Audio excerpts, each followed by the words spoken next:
Because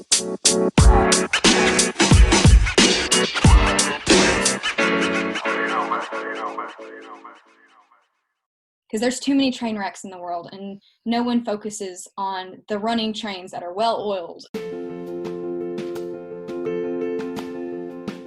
But I'm going to just go ahead and invite Jay Shifman up to share his story. So let's give it up for Jay. Welcome to the Choose Your Struggle podcast. I am your host, Jay Shifman. Welcome back to another episode of the Choose Your Struggle podcast. I am your host, Jay Shifman. I'm recording this the week of, it's the week of April 27th, but doesn't really matter anymore. We're still in quarantine. Nothing much is changing. Here in South Carolina, things are being reopened, which is just, yeah. Anyway, special podcast this week. There is no shout out. There is no long interview. There are two short interviews. Here's what happened. I went on a morning talk show about a month ago. You can find that online. It was the Ask Sharifa morning talk show out of LA. And on there with me were it was like a whole group of us had fantastic stories to tell. And I got to say, I think I was the least interesting person on there. And all of the people to a person are going to be on this podcast at some point. But the two that are on today, Ainsley Ross and Alissa Musto, were both on that talk show. At a different time, I don't know. They're both incredible, and they were both so willing to come on the show, but I honestly doubt I would have the chance to interview either one of them because they're so hardworking in their fields. Start with Alissa. Alissa rose to prominence in 2016 as Miss Massachusetts. That's how some people may know her, but she is an out-of-this-world musician. We talk about it. You'll hear me just fanboy all over her music, but I love it. One of her songs, I say this in the interview, but I've been listening to nonstop. I think it's a great song for this time. You can check that out on my Spotify playlist, Positive Mental Health. There's a song of hers on there, but check her out. She's just great. The second interview is a young woman named Ainsley Ross. Ainsley's been in the quote unquote in the business for a long time. She is a stunt woman, mixed martial artist, an actress, a model, a singer. She does it all. Just both of them had such a wealth of knowledge of what it's like managing your mental health in an industry that really pushes you to do the opposite. So I really appreciate both of them taking the time. One quick caveat. I don't know about any of y'all who are using Zoom, but I think there's too many of us on it because it's not been working great. I do all of my interviews on Zoom. The audio isn't incredible on either one. Luckily, for whatever reason, the audio worked better for the person I was recording than myself. So I don't sound great. Luckily, it's more on Ainsley's interview than Alissa's, but luckily they both sound fine.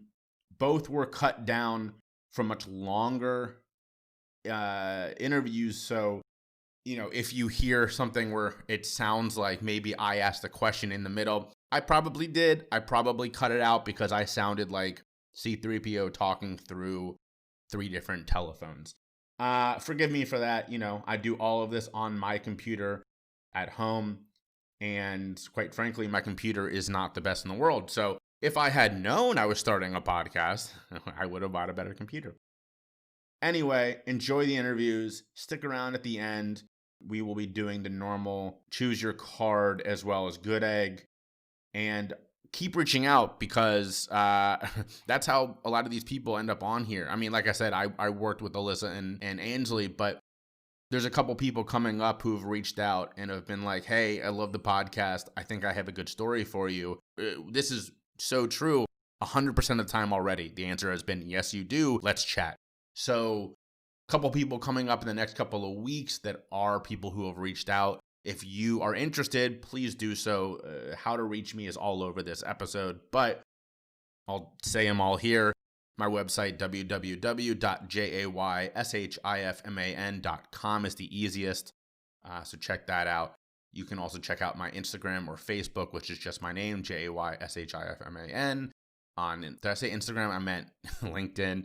My Instagram is the next Shifman and Twitter's JB Shifman. But go to my website. That's the easiest way. All right. Enjoy the interviews, and I will catch you at the end of the episode. Are you ready to take your hemp experience to a whole new level? Because if so, I want to tell you about my sponsor, Mountain Made. Their puff line of smokable flower is unreal. They meticulously source each strain from select partner farms to ensure only the highest quality product in the marketplace. When it comes to the entourage effect, nothing tops strain-specific flower. It delivers the full range of all the amazing effects of CBD. I can tell you because I use it myself.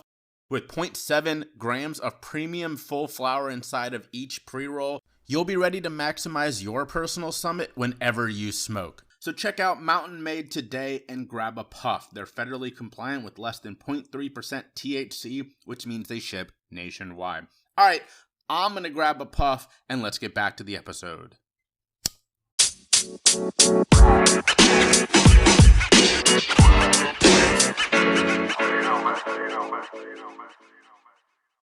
So I will say I have been listening to your song Good Old Days like on repeat. Oh my goodness. I have that. I mentioned this on the interview we did, but I have that positive mental health playlist on Spotify that's open for people to come and add stuff to and listen. And I put that on there, and so I've been hearing that a lot. Thank you so much. Yeah. And now that you mention it, I think that really does, it would fit on a playlist like that, because it really is just, about learning from your mistakes and not knowing what's going to happen next, but taking, the good parts and being able to move forward with yourself in your life. And, that's all you can hold on to. 100%. And I think a really important piece that is in sort of being embraced now in mental health is getting rid of this thing that we were taught by our parents' generation. And it's like, don't make mistakes. And now it's like, you're going to make mistakes, but your mistakes don't define you as long as you learn from them, as long as you move forward from them with education. And that's why I love your song. I think it hits that home 100%. Yeah, well, thank you. Especially, so I remember writing that, and I actually wrote that in the backstage dressing room right before I crowned the next Miss Massachusetts. And I remember being really horrified to play this because, being involved in the pageants and being involved with Miss America, there is like a certain image that you're trying to portray, and you're supposed to be a role model, and, everything's supposed to be wonderful. When really that, even though I had this great thing that happened to me, that was personally one of the toughest years of my life. But I was in this position where it wasn't okay for me to come out and be like, well, I'm going through a lot of stuff, because I always had to put on that persona. So I remember writing some of those lines about being too drunk in Chinatown and, being unsure about my future and myself and what I'm doing. And being really scared to put that out there because of what I felt was expected of me and the pressure that I put on myself. So it was very soothing and comforting and empowering for me, to put that out there, because it's like, okay, well, this is who I am and this is what I'm going through, and I can move forward from that. But, I'm ready to take the mask off, or the crown off, That's awesome. When were you Miss Massachusetts? 2016. Okay. So really interesting time to be sort of in the public eye. I'm sure you had to walk a lot of fine lines that year. Yeah, absolutely. So one of the big things right off the bat is obviously with the election, with politics, people overwhelmingly believe that Donald Trump has something to do with Miss America. Donald Trump never owned Miss America. Donald Trump used to own the Miss USA organization, which is a completely different pageant. So I did find myself, having to answer a lot of questions and, finding the best way to explain and educate, people about something that they didn't know a lot about. But it was definitely an interesting time to be, quote unquote, a public figure and to be asked about that. I always look at the pageants as it was sort of a megaphone. I'm still the same person that I was before and after. I still have the same mission. I still have the things I'm trying to say, but suddenly you have this crown and this title, and people are listening a little bit closer to what you have to say. And there's definitely been moments where I think it's harmed, more than helped. There were times where people have completely underestimated my abilities or my intelligence because they think, well, this girl's a beauty queen. What the hell does she know about anything? And just working to derail those stereotypes and to convince people that not everything you see on YouTube videos or movies about pageant girls are true representations of who we are. So definitely opened a lot of doors, but a lot of it was convincing people, changing people's minds. What was your talent? I play piano, so that's actually my I'm a musician, pianist first and foremost, and that is kind of why I decided to get involved with the pageant, was it was another platform to perform. So the music obviously came way first. Oh yeah. I started playing piano. I was 4 years old, and I look back, and there were definitely times I hated it as a kid, didn't want to practice, but I couldn't have asked, for a better gift that my dad, could have given me and made me stick it out, because I look back at the best moments and the worst moments of my life and people coming and going. And the one thing that remains constant through every single phase is having music and having that way to express myself and that way to cope, and that way to deal with my emotions. And I could never repay my father for giving me that gift. Listening to your music, if I had heard your music before I actually met you, I think the two things that would have kind of caught me right off the bat are, one, the richness and the depth of your voice is 10 times what I would expect just from talking to you. Number two is that you are able to pack a lot into your lyrics. Like, that was the thing that jumped out and hit me listening to your music, is that you are able to say a whole lot. So I would assume, and you can correct me if I'm wrong, but that obviously comes from somewhere in you, that you have that piece in you that you internalize a lot, and you're able to put that much into your lyrics. Yeah, I honestly couldn't have said that better myself. Kind of going back to what you were saying before about, not only is it reinstilled in us from our parents that, we can't make mistakes and that we have to, that whole sort of man up and power through, that mentality. But that's also heightened in show business as well. The show must go on. And growing up in a household of entertainers, that was the motto. And I remember there's been lots of nights and performances that I was having a terrible day, but you learn that as a professional, you got to go up there and you got to stick it out and you got to put on a hell of a show. There's an extent to that. And as a performer, of course, you want to maintain that professionalism and honor the contracts and the commitments that you've made, but you have to look out after yourself as well. So I think for such a long time, doing the pageants, being a musician, being a piano teacher and working with kids, speaking with schools, there was a lot of just being pleasant, being happy 100% all the time. Everything is great. Everything is wonderful. My songwriting was the one place that I felt I could really express things and say things that I would never say to a friend, or I could never go out there on stage and say, or I could never, post on the internet. That was my outlet. That was where I could there was no filter, no editing, that I could just, if you listen to the first album and then the second album is a little bit darker, it's a little bit more serious. That second EP was kind of when I said, okay, I have to stop being so afraid of A, what other people think about me, and B, of putting myself out there. It's okay to be vulnerable. I realize my best songs that I've written are when I'm vulnerable. It's okay to have feelings. It's okay to be upset after a breakup and to internalize these things and to overthink them and process them. Like, that's part of the process, no matter what you're going through in life. And I think I was very afraid to show that for a long time, but songwriting had always been that out that I had to say what's really going on inside of here. So I assume that going through the pageantry, like you were in early in your career, when you really did feel that pressure to sort of be, Mickey Mouse Club smiles all the time, what were your self-care habits, or what were you doing to be able to present that face? I mean, no human is ever that all the time, right? I mean, what were you doing behind the scenes to be able to cope? I'm very lucky that I have friends and family members that I consider my rock. My siblings and I are extremely close. I'm extremely close with my parents. They would, we'd help each other bury the body if need so. And I have friends that I've known for a long, long time before any of the patents, before any of the success stuff. So I know that they're in it for the long haul, and having those people in my corner that I could just call and cry to, quite frankly, that have seen me at my very best and my very worst moments. And, they see me as Alissa. They don't see me as entertainer, Miss Massachusetts, or, whatever. They see me, for who I am. And having those people in your life that you can trust and depend on no matter what are so important, and are what have gotten me through some of the toughest parts of everything that I've gone through.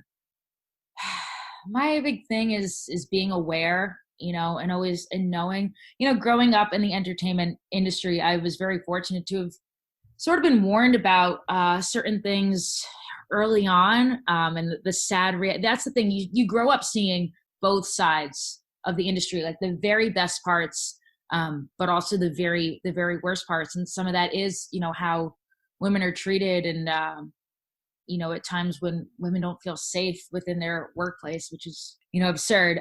So I was always sort of aware that that was a reality, and just always going in to things cautious. And I hate that, we women shouldn't have to be nervous or, suspicious going into their work situation. But that's just how I've always been aware that that is the reality of how things are, and to be prepared and to not be too rattled if that's the behavior of people, and to not tolerate it, obviously, but know that it is out there and it does exist and it is common. Have you had those situations where you've gone, this just isn't worth the money, like this isn't the best opportunity, and even though it might be great for, my resume or whatever, it's just not the right place to be? I've been pretty fortunate that I haven't really had to make that choice. And honestly, a lot of the places that I have performed, those venues have been extremely, extremely supportive. My agents have been extremely supportive. I've had issues with stalkers. I've had issues with men acting or saying inappropriate things on stage, and they've handled it. I've never had a situation where I can say, wow, that venue or that employer or that agent was really irresponsible. They've taken care of it, for the most part. But come to think of it, I remember there was one time I was in an audition, and the man auditioning me asked me if I had a boyfriend, which I thought was the weirdest thing for an audition. Like, what the hell does that have to do with anything of my performing ability?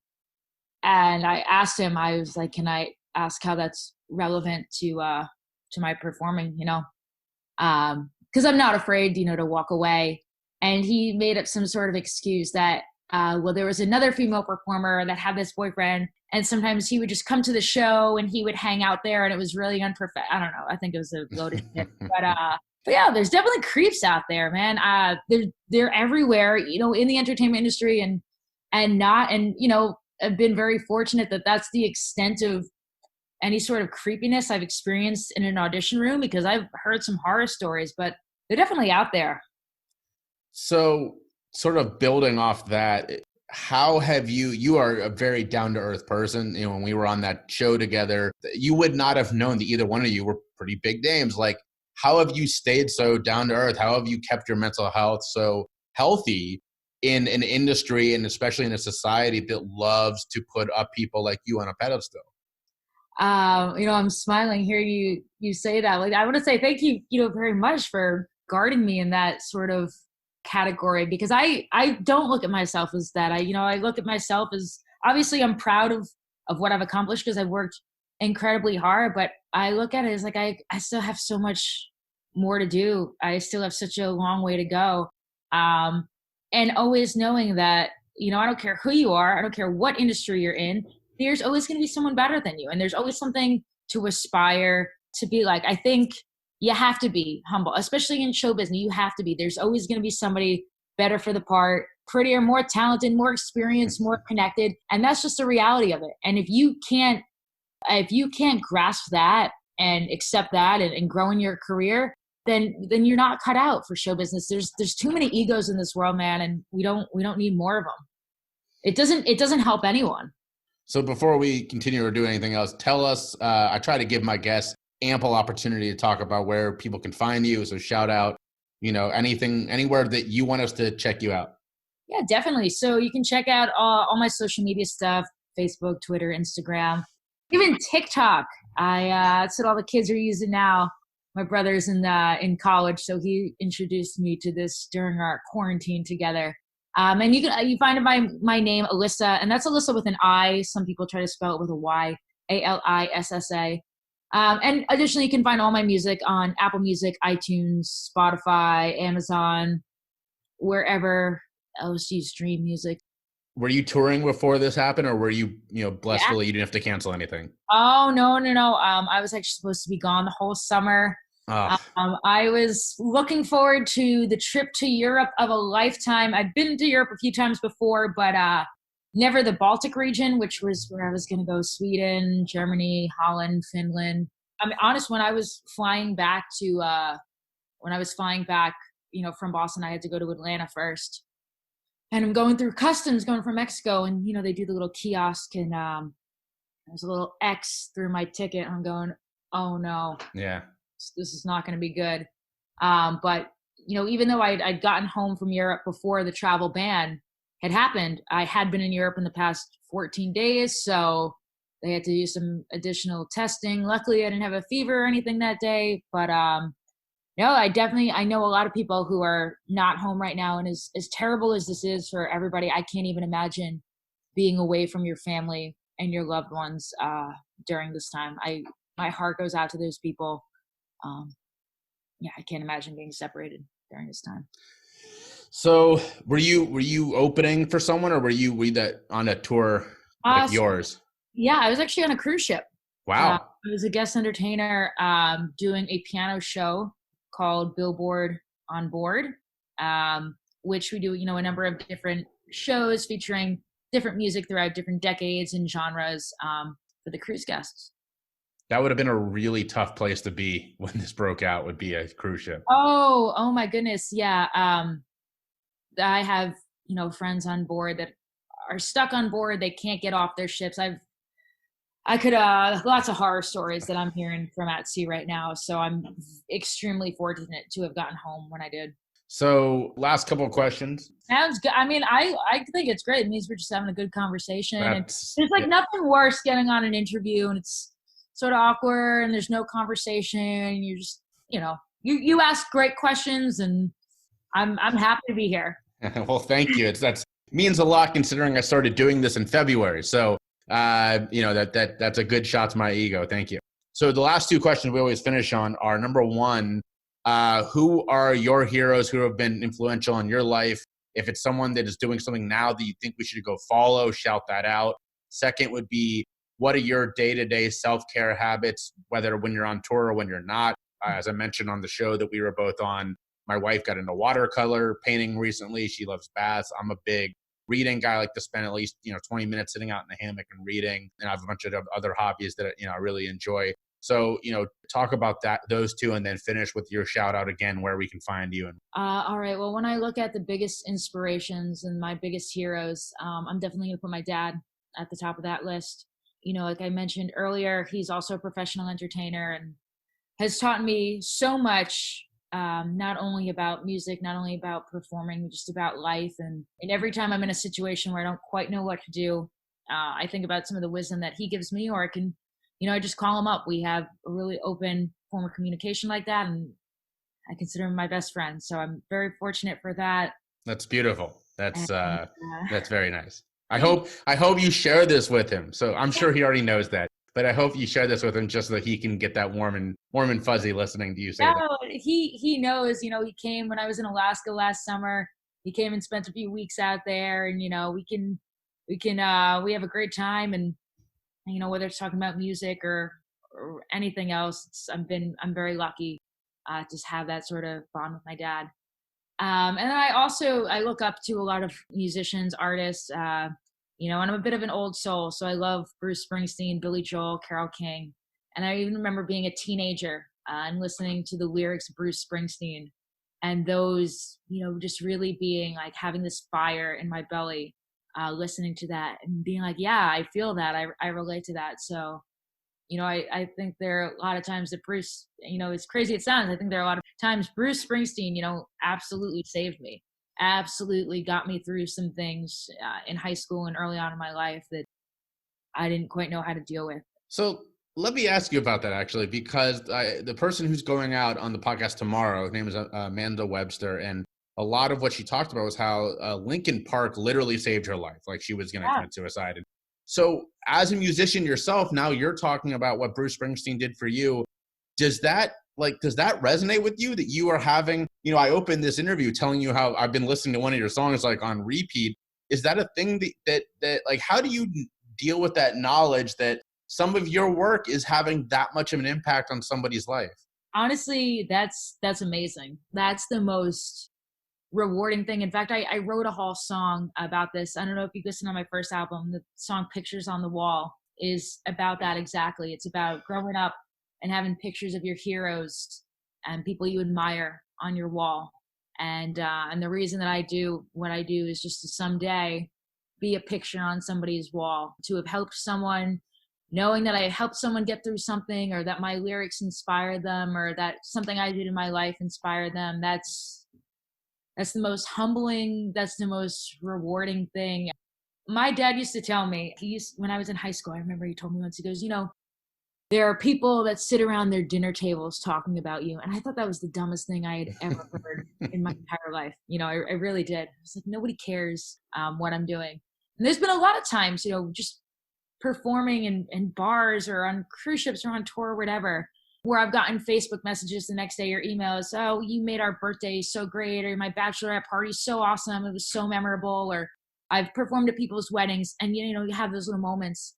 But there's also been moments in my life where, somebody came up to me and said, hey, I know you don't know this, but my mother died yesterday and I need to go home, but listening to you perform the last few nights has been the highlight of this trip for me. Or I know you didn't know this, but that was my dad's favorite song, or that was my daughter. That's always gets me, when it's a parent that had lost a child. That was my daughter's favorite song, or, when we have that moment together. And, and those are the moments I hear about. Those are the ones people actually tell me.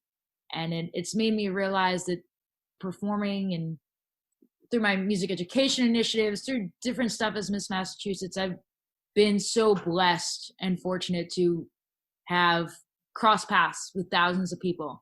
And there is nothing more humbling or more rewarding or more of a blessing than knowing that maybe, just maybe, I helped somebody in a time where they really needed it. There's nothing better I could ask for.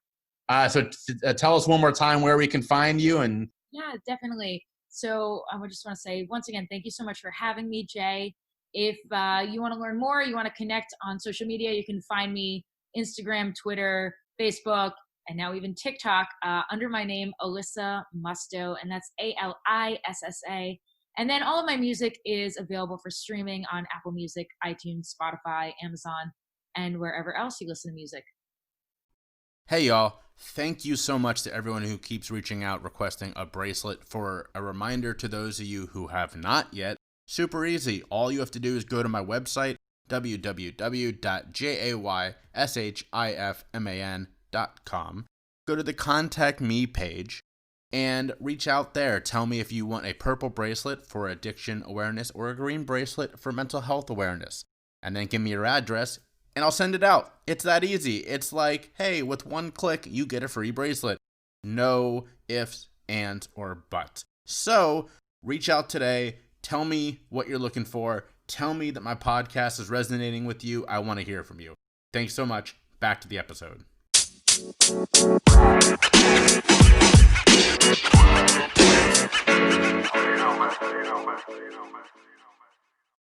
I feel like sometimes when people tell or speak their testimonies and whatever they've been through life, whether it's addiction or, mental abuse or whatever they've been through personally, I feel like it can either, when you tell your story, sometimes self-consciously you may feel like, oh, like people are interested or they don't want to hear this, like these are my battles, these aren't theirs, so how can they find a correlation between the two? Or are they going to compare their scenario with mine, right, and think that theirs isn't enough, or like, oh, that's silly that I worry about this when they have this going on, when in reality it just shows you how much, like we said, the positivity and the feedback that you get from your audience just then propels you to be like, oh, it does mean something. You know, when everything I went through, it's for a reason and it's for a purpose. So you're dead right. I mean, that is spot on. It is a big part of this work, is helping people recognize that there's no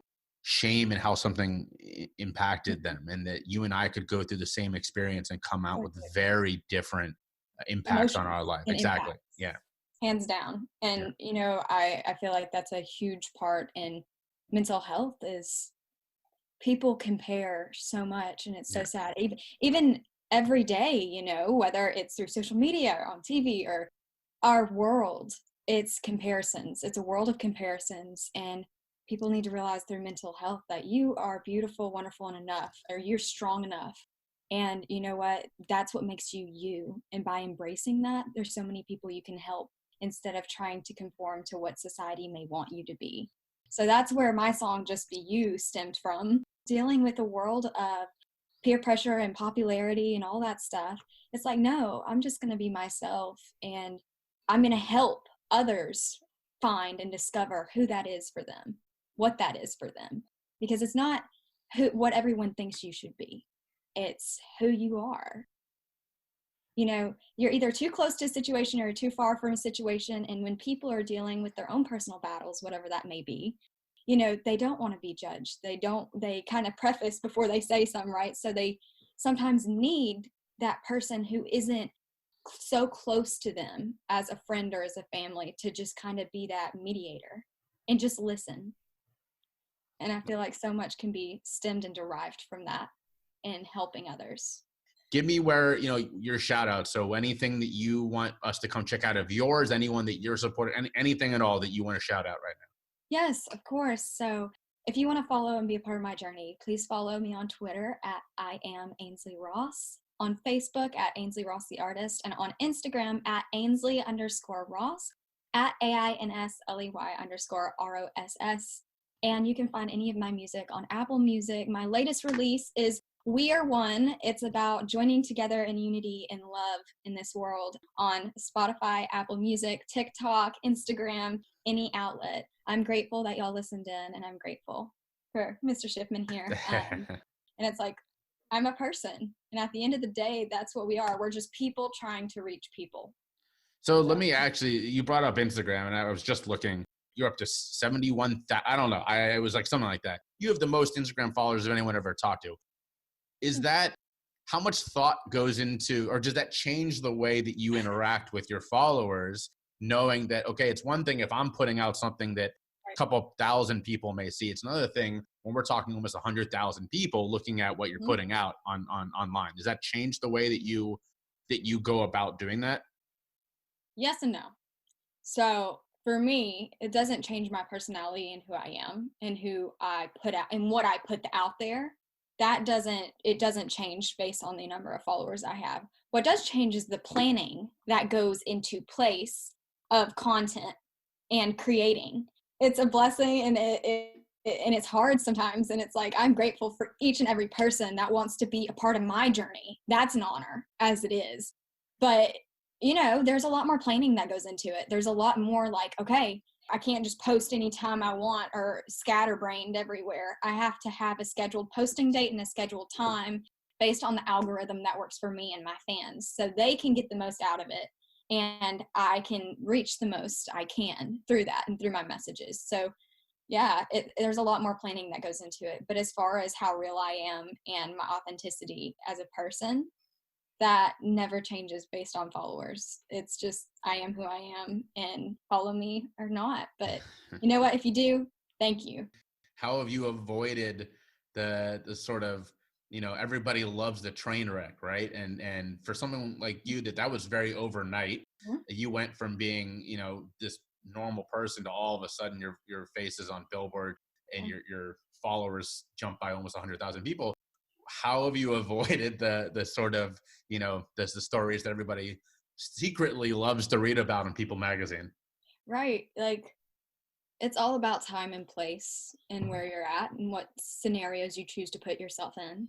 For me, I've always been that person that, look, I like to go to events. I like to support charities. I like to support people. People supporting people is a huge deal for me. But I'm not your girl. I don't party. Like, that's not my scene.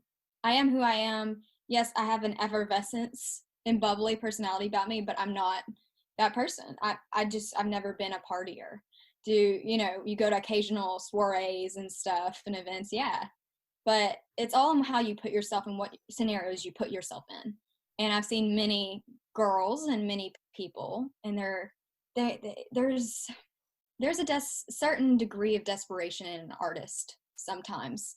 And it's balancing that. You don't have to be desperate.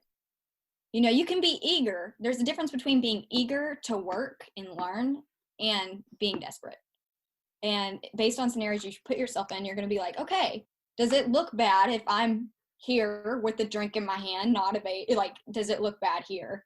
And do I even want to put myself in that possible scenario, right? Where paparazzi can take pictures of you anytime. And then people are secretly talking about you because they love negative news more than positive news. No. So I choose not to put myself in scenarios I have to think through a lot in my life. And I feel like thinking through is better than not thinking at all.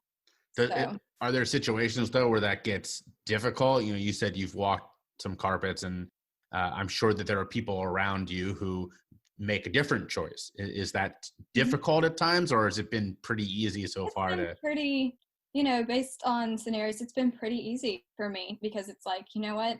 I see you. Not around me. Like, okay, I'm going to turn the other way. We're going to gracefully find an exit. It's all about grace, and it's all about how you handle a scenario and situation. It's all about how you choose to do that and how you go about that. You know what I mean? So you have to rely on your own self-strength, and you have to be strong enough to know what you will and won't compromise. You have to know your morality and, okay, this is right, this is wrong. If you have to think about it, probably ain't right. Before you ever think about getting in this industry, acting, modeling, singing, whatever it is, know your own strength. Know who you are. Know what you will and won't compromise under any circumstances that cannot be swayed. When you have that figured out, it's different to be tested, because anyone can be tested in the world, and anyone is tested in the world. But there is a true difference in knowing those things before you get into it than going out blindly. If you go out blindly to the industry and be like, I'm going to do this, I don't really know, I'll figure it out. Not usually the best choice, because there's too many train wrecks in the world, and no one focuses on the running trains that are well oiled, and they're going towards a route of making the world a better place. So for me, that has never been a hard compromisable thing.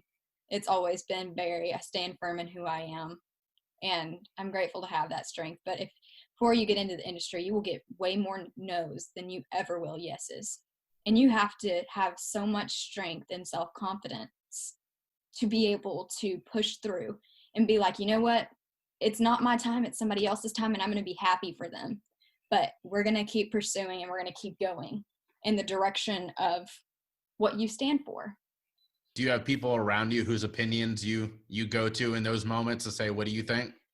Hands down. I mean, obviously there's a sense of independence that I know right from wrong. I know the decisions to make, but everyone needs that person. Everyone needs someone to be like, hey, whether it's a manager or, for me, it's my family. It's my mom. She's been my rock, and she knows me in and out. And I've been blessed that she's never been a stage mom or any of that. She's like, I don't care if you do it. Like, you know what? You're great at it. She's like, but if you stop it tomorrow, you're still going to be my baby girl.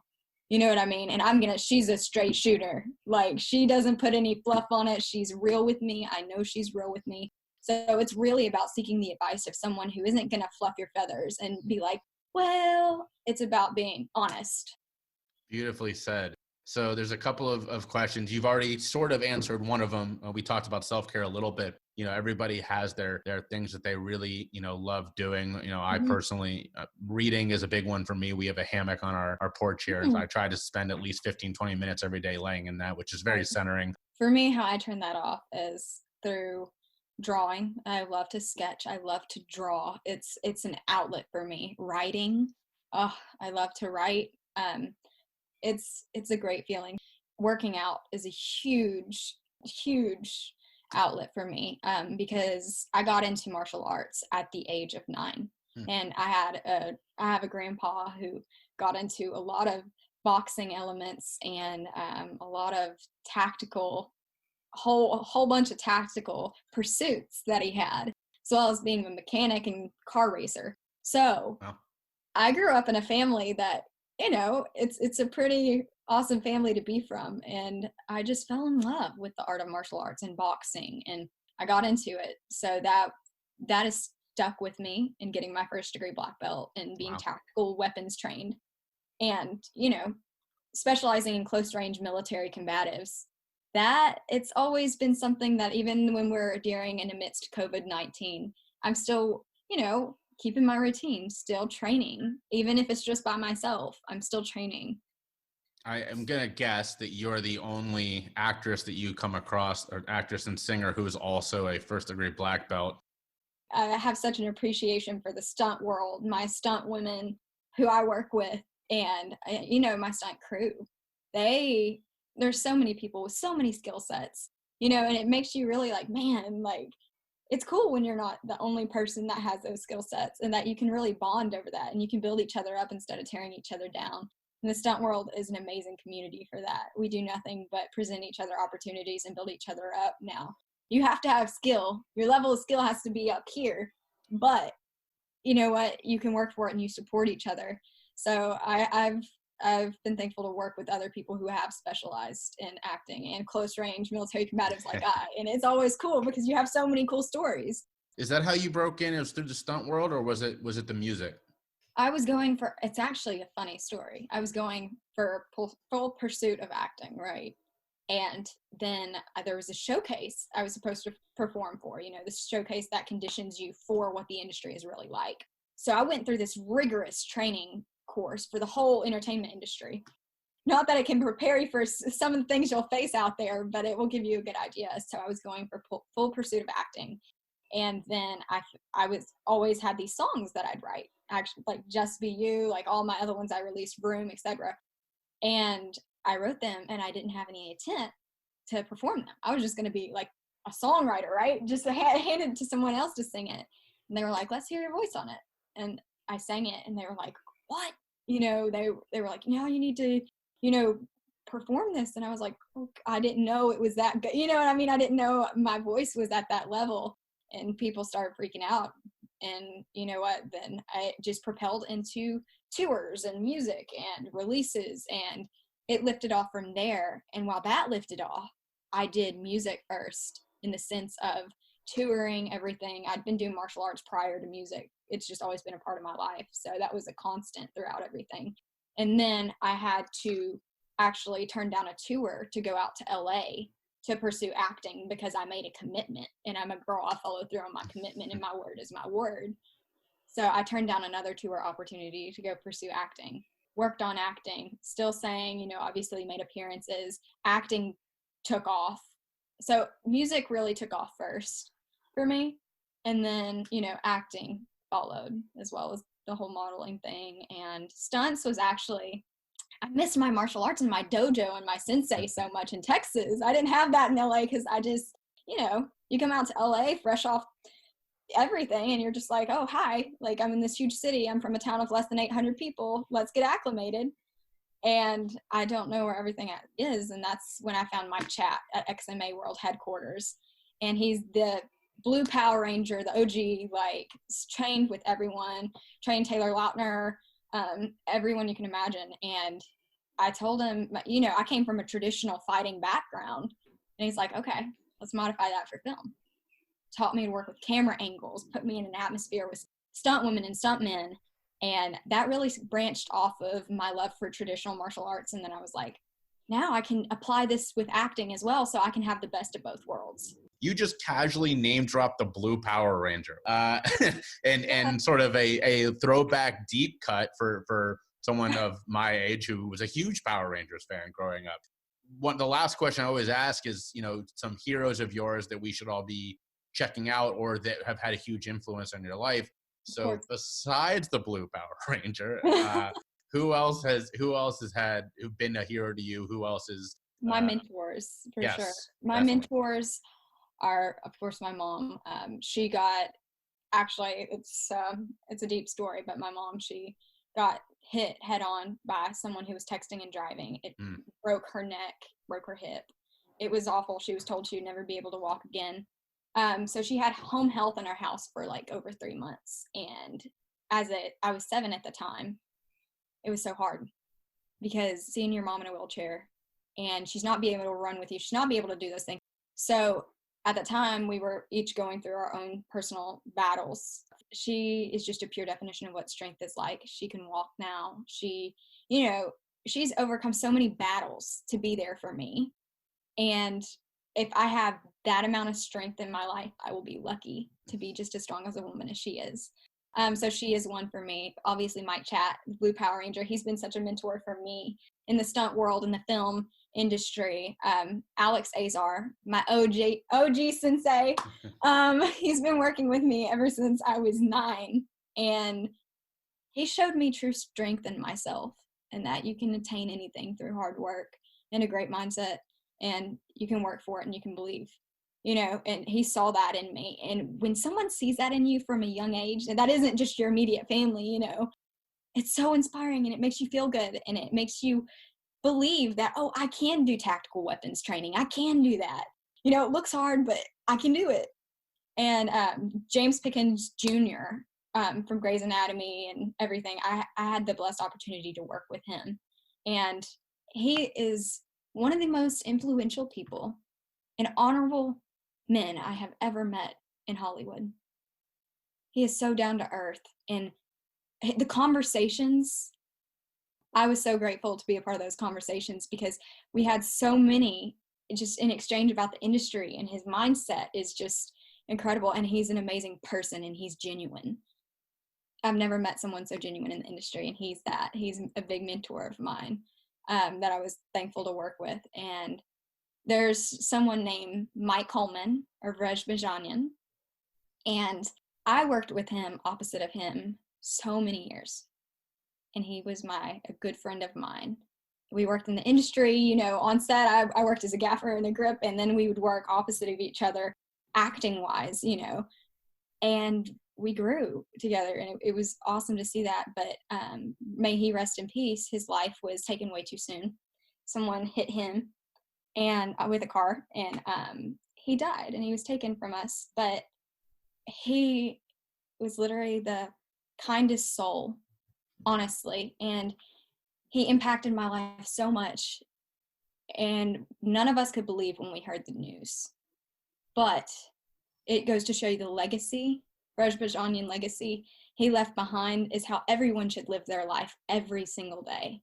Because if he can do that much and be taken too soon, imagine what we can do in honor of him and in honor of that. So he still is my mentor and my inspiration. God rest his soul. He changed my life in so many different ways. So that was very beautiful. Thank you for sharing all of that. And I hope that you're getting what you need from this and that I'm answering the questions. I'm very passionate about, some of the scenarios that I've been through and the people that I meet, because they're a part of the journey. They're a part of changing my life. They're a part of all of that. And the cultivation that went behind everything, they're part of that whole process. And you have some people that are there from when you're a seed and, you're tilling that groundwork. And then you have some people that they know you as a sprout, and then they're in the industry and like, okay, let's see what you can do, So let's close with this. Again, one more time, say where people can find you and what you want to shout out, but then give any sort of last piece of big picture advice. My name is Ainsley Ross. I'm blessed to be a part of this podcast. You can follow me on Twitter at I am Ainsley Ross. You can follow me on Facebook at Ainsley Ross the Artist. And follow me on Instagram to be a part of my journey at Ainsley_Ross. That is at AINSLEY_ROSS. Once again, remember your own strength and remember that to be the reason someone smiles today, because you can make someone smile. And your mindset and your positivity and your attitude and how you choose to carry yourself throughout the day can impact so many who maybe are going through a struggle. So remember that, and remember that you can be your own strength and find it in you to rise up. Thank you. Beautiful. Awesome. Well, I hope that all of the people who listen to this jump on and follow you. So I'm checking real quick on unless I'm looking at the wrong Ainsley. There's only a couple songs of yours on Spotify. Is more of it on Apple Music? Yeah, there's more on Apple Music. We're reworking some of my older songs into doing refreshing. Kind of getting it out there, getting it. My voice has changed a lot and it's grown a lot. So some we were relaying vocals on, and some we got caught up. There's a whole long slew of things, but be prepared. There's some cool stuff coming. Well, I'm seeing here. So your new one is out on Spotify. Yes. We Are One. Yes. And Shine. Well, we'll look forward to all the new music and any projects. I already follow you on Instagram, but I definitely encourage everyone else to as well. We'll keep an eye on everything you're doing. Thank you for taking the time. For sure. And thank you for taking the time once again. I know that, we're all doing our own thing right now. We all have our personal goals. So thank you for bringing me on. And I think we talked about some very needed topics and discussions today. Have you ever thought about starting your own podcast and then thought, man, I don't even know where to begin? Well, I have the perfect answer for you. It's Anchor. They have all the tools you need to get started right away, all in one spot. You can do it from your phone or your computer. They'll even distribute for you, so you don't have to go looking for places to get your podcast out. But the best part is it's all free. That's right. You can sign up today without any hassle at all. You can even start making money right from the beginning. It's everything you need in a podcast in one place. So check it out today. Go to anchor.fm or download the free Anchor app to get started.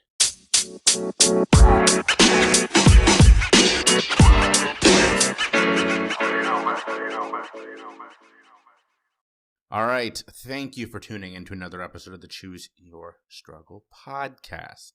I really appreciate it. And thank you to Ainsley and Alissa for their time, their empathy, their work, everything they do. All right. It's time for the Choose Your card. There are the cards.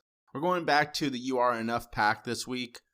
Thank you to Blurt, as always. They don't pay me to say that, but I use their product, and I think it's the right thing to do. This week's card says, it's okay to not live by other people's expectations of you. They have their own life to map out, mold, and create. Yours is yours. That's pretty great. And that's a good thing to remember right now. Something that I've talked about with a number of people, something that we heard Kristen Zavo say back in episode 5? Seems like so long ago.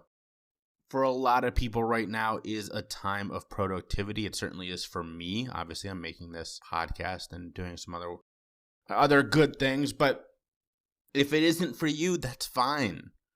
We're seeing all those memes. Shakespeare wrote Hamlet, and I don't know, whatever. I'm not a big Shakespeare guy. The thing is that isn't the case for everybody. Some people are taking this time to relax. Where are the memes about them? Janet took 9 baths this week. Fuck yeah, Janet. I don't know. That sounds like a lot. That wouldn't be good for your skin, I don't think. But you get my point. So, oh man. So, measure your life by your life. That's the point. Don't look at someone else. Measure your life by your life. All right, your good deed for this week, your good egg. This is inspired by a good friend, Kevin Ty. Shout out to Kevin Ty. I've been rereading the Harry Potter series during quarantine. I'm up to book 6. I started about a month ago. and I love them. They're a great escape. I love the stories. It's probably my 5th or 6th time I've read through them. But Kevin also is reading them, and he and I were chatting yesterday, and he told me, man, he started before me, and he's still, I've passed him. And he said, I just haven't been giving myself a lot of time to read. So in honor of Mr. Kevin Ty, your good egg for this week is that simple. Give yourself some time to read. We know the benefits of reading. Not only is it entertaining, not only is it informational, but what it does to your brain is incredible. So take some time to read this week. I recommend every day, but if you don't have that time, that's okay. Take some time this week. We're going to end it there. Thank you for tuning in to another episode of the Choose Your Struggle podcast. Stay tuned. We have a lot of great people coming up. And reach out. I can't say that enough. Reach out. All right. Have a great week and choose your struggle.